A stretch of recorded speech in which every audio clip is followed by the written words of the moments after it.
Hello guys, আসসালামু আলাইকুম। Welcome to my channel শিমা জিন্দেগি। আশা করি যে যেখানে আছেন সুস্থ আছেন। আলহামদুলিল্লাহ, আল্লাহর রহমতে আমরাও ভালো আছি। প্রতিদিনের মতো নতুন একটি ব্লগ ভিডিও নিয়ে হাজির হয়ে গেলাম। আশা করি আমার ভিডিওগুলো আপনাদের কাছে ভালো লাগবে। তো এই তো গতকালকে রাতকে কিছু করস আনিয়েছিলাম, ওগুলো সকালে উঠে বের করে নিচ্ছি। তো এখানে কিছু ফুড কালার আনিয়েছিলাম, তারপরে আনিয়েছি গড়েতে চিনি শেষ হয়ে গিয়েছিল, পেঁয়াজ, ওগুলা। তো এই ফুড কালারগুলো আমাদের দোকানে একটা এই লুক আসে, উনি অর্ডার নিয়ে আসেন কেক, মানে কেক জাতীয় জিনিসের আর কি। তো ওনার কাছ থেকে অর্ডার রেখেছিলাম। তো আমি বলেছিলাম আসলে 4টা কালার দিতেন, 4 রকমের, আর 2টা ফ্লেভার। উনি 4টা ফ্লেভার আমাকে দিয়ে দিয়েছেন আর 2টা কালার দিয়েছেন। যে 2টা কালার দিয়েছেন তা আমার ঘরে তো আছে অলরেডি, উনি ওগুলা দিয়েছেন। আসলে এই তো অর্ডার নেওয়ার সময় উনি একটু বেড়াচেরা লাগিয়ে নিয়েছেন। তো যাই হোক, ফ্লেভারগুলো রেখে দেবো। এখানে আছে অরেঞ্জ এসেন্স, তারপরে দিয়েছেন উনি এই স্ট্রবেরিও ফ্লেভার দিয়েছেন। আর জাস্ট ফুড কালার একটা দিয়েছেন। ফুড কালার ওটা অলরেডি আমার ঘরে আছে। চকলেট কালার ওইটাও আমার ঘরে অলরেডি আছে। তো ভ্যানিলা ফ্লেভার দিয়েছেন, তারপরে স্ট্রবেরি ফ্লেভার, বা তারপরে বানানা ফ্লেভার, তারপরে একটা জানি কি ফ্লেভার দিয়েছেন। তো যাই হোক, এগুলো আসলে আমার চেয়েছিলাম যেগুলো, এগুলো আমি পাইনি। তো তারপরেও এগুলো তো অবশ্যই যেহেতু কেক টেক বানাই, কাজে লাগবে। তো ওই তো সকালে ঘুম থেকে উঠে আমাদের গতকালকে রাতকে বিস্কুট আনতে ভুলে গিয়েছিল। তো এই জন্য নুসরাতকে নিয়ে আমাদের বাড়িতেই একটা দোকান আছে ঘরের মধ্যে আর কি ওদের। তো ওদের দোকানে গিয়েছি। প্রায় সময় আমরা এখান থেকে ইমার্জেন্সি কিছু লাগলে নেই, তো ওদের দোকানে চলে আসলাম। ভাবলাম যে 2টা বিস্কুট নিয়ে নেই, এখন আপাতত সকালে আমরা তো খেতে হবে। আর গতকালকে রাতকে মেসেজে দিয়েছিলাম, হয়তো বা ওই বিস্কুট লেখাটাও খেয়াল করিনি, যার জন্য সবই এনেছে, বাট বিস্কুটটা আনা হয়নি আর কি। তো যাই হোক, এখানে আসলে বিস্কুট তেমন বেশি তাদের মজা নেই, মানে কি বলবো, ওদের বিস্কুট তেমন বেশি ভালো না। তারপরে এখান থেকে 2টা নিয়ে নেব, যাও মানে আছে আর কি। ওখান থেকে 2টা বিস্কুট নিয়ে নিব, নিয়ে এখন আপাতত আমরা খেয়ে নেবো। আর পরবর্তীতে ওই আমাদের দোকানের ছেলে ওরা তানে আনিয়ে নেব আর কি। আমাদের আসলে এই দোকানটা থাকার কারণে অনেক বেশি হেল্প হয়, মানে বাড়িতে এই দোকান থাকার কারণে কি অনেক বেশি হেল্প হয়। অনেক সময় দেখা যায় কি অনেক কিছু গরু থাকে না, তাদের দোকানে পাঠিয়ে নেওয়া যায় আর কি। তো এটা একটা হেল্পফুল জিনিস বলতে পারেন। তো যাই হোক, চাটা বসিয়ে দিয়েছি, এখন চাটা খাবো। খেয়ে তারপরে আজকে সঞ্জনা জাতের স্কুল অফ, তো এটা ছিল শনিবারের ব্লগ। আসলে এখন তো আর শুক্র শনি 2 দিনই বাচ্চাদের স্কুল অফ থাকে, তো এই জন্য আসলে মাদের জন্য একটা সুখবর বলতে গেলে 2 দিন অফ বাকি পাওয়া গেল আর কি। তো ওই তো চাটা খেয়ে নিচ্ছি, সাথে নুসরাতও, ও তো আজকে আমার সাথেই ঘুম থেকে উঠে গিয়েছে, তো ওকে নিয়ে চাটা খেয়ে নিচ্ছি। তো চাটা খেয়ে তারপরে যেহেতু আমার বাচ্চারা আছে, ওদের জন্য কিছু একটা নাস্তা বানিয়ে নেব, যেহেতু ওরা আজকে বাড়িতে আছে। তো এই জন্য আর কি আস্তে ধীরেই করতেছি। তো তারপরে এখানে নুসরাতকে চুল বেঁধে দিলাম। ও আসলে মোটেই চুলটা বাঁধতে চায় না। তো অনেক সময় আছে আমি বেঁধে দিই, ও 2 মিনিট পরে এটা খুলে ফেলে দেয়। কোথায় যে বেলটা ফেলায় তাও খুঁজে পাই না, ওরকম একটা অবস্থা। আমি চাই যে ওর চুলটা লম্বা হোক আর সামন থেকে একটু পিছনে যাক, বাট ও মানে চুলটা বাঁধতে খুবই মানে প্রবলেম করে আর কি। বাঁধতে চাই না বলতে গেলে। কোথাও গেলেও দেখা যায় চুলটা বেঁধে নেই, তা ও মানে গাড়িতেই খুলে মানে এই চুলটা এলোমেলো করে দেয়, তখন আরও চুলটা এলোমেলো হয়ে যায়। তো যাই হোক, এখানে কিছু পরিমাণ আলু ছোটো ছোটো করে কেটে নিয়েছি, আর ওগুলো দিয়ে একটা পোলাও তৈরি করে দেবো আমার বাচ্চাদের।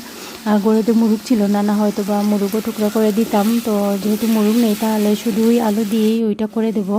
আর ওরকম করলে ওরা খেয়ে নেয়। তো তারপরে এখানে কিছু পরিমাণ পেঁয়াজ নিয়ে নিয়েছি, ওগুলা ব্লেন্ড করে নেব। আমাদের ব্লেন্ড করা পেঁয়াজ শেষ হয়ে গিয়েছে, তো ভাবলাম এখানে কিছু করে রেখে দেবো একসাথে ডিপে। তো এই তো ওইগুলো হয়ে গেছে। উপর থেকে দিয়ে দিয়েছি কাঁচামরিচ, ধনিয়া পাতা দিয়ে এটাকে জাল করে নেব। আর এইরকম পোলাও তৈরি করে দিলে আমার বাচ্চারা খেয়ে নেয়। আর দেখা যায় কি ওদের স্কুল থাকলে এইরকম নাস্তা বানানো যায় না, কারণ এটা অনেক বেশি মানে দেরি হয়ে যায় আর কি এটা তৈরি করতে করতে। তখন দেখা যায় কি ওদেরকে দেওয়া যায় না, বা ওরা গরম গরম এটা খেতে পারেও না। ওদেরকে সবসময়ই মানে তাড়াহুড়া করে যেটা খাওয়া যায়, যেটা তৈরি করা যায়, ওটাই দেখা যায় যে কি দেওয়া যায়, দিতে হয় তাদেরকে। তো তারপরে 1 চা চামচের মতো ঘি দিয়ে দিলাম। তো দিয়ে এটাকে নামিয়ে নিয়েছি, আর আমাদের সবার জন্য নিয়ে নিয়েছি। তো এখন আমরা সবাই মিলে খেয়ে নেব। নুসরাতকেও আলাদা করে নিয়ে নিয়েছি, ওকে দিয়ে দেবো। এখন হাত দিয়ে খেতে খুব পছন্দ করে আর কি। তো তারপরে এই তো রান্নাবাড়া শেষ করে, আজকে রান্নাবাড়াটা আপনাদের সাথে শেয়ার করলাম না। রান্নাবাড়া শেষ করে চলে আসলাম নামাজ পড়তে। নাজাতকেও ডাক দিলাম, বললাম যে আজকে যেহেতু স্কুল না আসো আমাদের সাথে নামাজ পড়বে। তো নুসরাতও তো প্রায় সময় এখন কি করে যে দেখা যায় কি আমরা প্রত্যেকটা ওক্তে নামাজে দাঁড়ালে ও চলে আসে, মানে অজুও পড়তে চায় আমাদের সাথে পড়ে, তারপরে ইস্কাপ পরে আর কি চলে আসে। তো যাই হোক, নামাজ টামাজ শেষ করে খাওয়া দাওয়া শেষ করে তখন একটু বের হবো। আমার ভাতিজি ওর সাথে ও আসছে আমাদের এখানে। তো ওকে নিয়ে বের হব। তো এই টাউনে একটু কাজ ছিল, তো বললো যে বৌমা চলো, অনেকদিন একসাথে বের হয় নাই, তাহলে বের হয়ে আসি। আর ওর বিয়ের আগে তো আমরা প্রায় সময় একসাথে মানে যাওয়া আসা হতো, তো এই জন্য আর কি। এখন তো আর বিয়ে শাদী হয়ে গিয়েছে, তেমনভাবে থাকা পড়ে না আর যাওয়া হয় না। তো ভাবলাম যে চলো যাই দুজন একসাথে। তো ওর বাচ্চাদের রেখে গিয়েছে ওর আম্মুর কাছে, আর আমি নুসরাতকে নিয়ে নিয়েছি। ও ঘুমিয়েছিল, তো তারপরে ওকে ঘুম থেকে তুলে এই বলছি যে নানাবাড়ি যেতাম বলতেই ও মানে তাড়াহুড়া করে রেডি হয়ে গিয়েছে। ওকে নানাবাড়ি বললেই মানে ও কাপড়টা চেঞ্জ করতে রাজি হয়, আর না দেখা যায় কি কাপড়টা চেঞ্জ করতে রাজি হয় না আর কি। তো এই তো এখন চলে যাচ্ছি, আর আমরা রাস্তা থেকেই গাড়ি ধরে যাচ্ছি, আমরা মেইন রাস্তা এটা। তো এই তো এখন যাব। আর যেহেতু ওর বাচ্চারা রেখে আসছে, তো ও তো ফ্রিডমে আছে, আর আমি তো একটু প্রবলেম আছে নুসরাতকে সারাক্ষণ কুড়ে নিয়েই মানে হাঁটতে হয়েছে আর কি আমার। তো এই তো একটা রিক্সা সিএনজিতে আসার পর তারপরে স্ট্যান্ড থেকে একটা রিক্সা নিয়ে নিয়েছি। আর এখন ওর একটু কিছু কাপড় কেনাকাটা করবে, তো ওগুলা কিনে তারপরে কোথাও গিয়ে ফুচকা খেয়ে তারপরে বাড়িতে চলে যাব। এতটুকুই, আর বেশি না, যেহেতু ওরও ছোটো বাচ্চা রেখে আসছে। আর ওর আম্মু যেহেতু একা, আমি থাকলে কি হয় আমরা দুজনে মানে মিলে ওকে রাখি। তো যেহেতু আজকে উনি একা, তো এই জন্য। আর দেখুন কি পরিমাণ জাম, মানে এখন কোনো কি বলে কোনো পূজা নেই বা ঈদ উৎসব কিছু নেই, তারপরে দেখুন মানে রাস্তাঘাটে এত জামের মধ্যেই আমরা আরও যত সময় মানে গিয়েছে আর কি। তারপর ওরা তাড়াহুড়া করে এসে ওকে যা কিনার ও কিনে নিল, কিনে তারপরে আমরা যাব ফুচকা খেতে। আর এখানে আছে আমাদের, যেখানে এসে আমরা প্রায় সময় ফুচকা খাই, বাট এটা জায়গাটা খুবই ছোটো মোটো আর কি। বাট এখানের ফুচকা অনেক বেশি মজা। অনেক জায়গায় দেখা যায় কি যে প্লেসটা অনেক সুন্দর, বাট ফুচকাটা মজা হয় না আর কি। বাট এই জায়গার প্লেসটা এমন বেশি ভালো না, মানে ঝিকিমিকি করে বসতে হয় আর কি, খুব কষ্ট হয় এখানে বসে খেতে, আর অনেক বেশি মশাও থাকে। বাট এখানে ফুচকা অনেক বেশি মজা।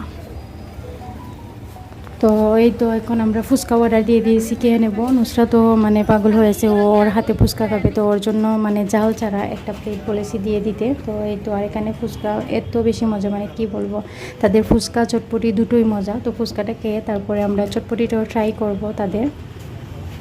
তো এই তো নুসরা তো বসে আছে, ও ওর প্লেটের অপেক্ষা করতেছে, তো ওকেও দিয়ে দিব। তো এই তো খাচ্ছে, আর আমার কাছ থেকে এই জালের এই কটিটা নিয়েছে ও খাওয়ার জন্য।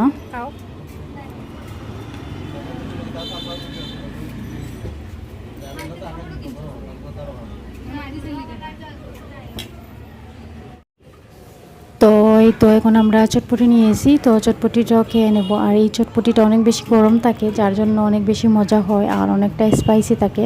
তো এখন আমরা চটপটিটা খেয়ে নেব, খেয়ে এখান থেকে চলে যাব। আমাদের মানে টাউনে যা কাজ ছিল তা সব শেষ হয়ে গিয়েছে। তো যাই হোক, আজকে ব্লগটা এই পর্যন্ত। সবাই ভালো থাকবেন, সুস্থ থাকবেন, আমাদের জন্য দোয়া করবেন, আমরাও আপনাদের জন্য দোয়া করি। আল্লাহ হাফিজ, আসসালামু আলাইকুম।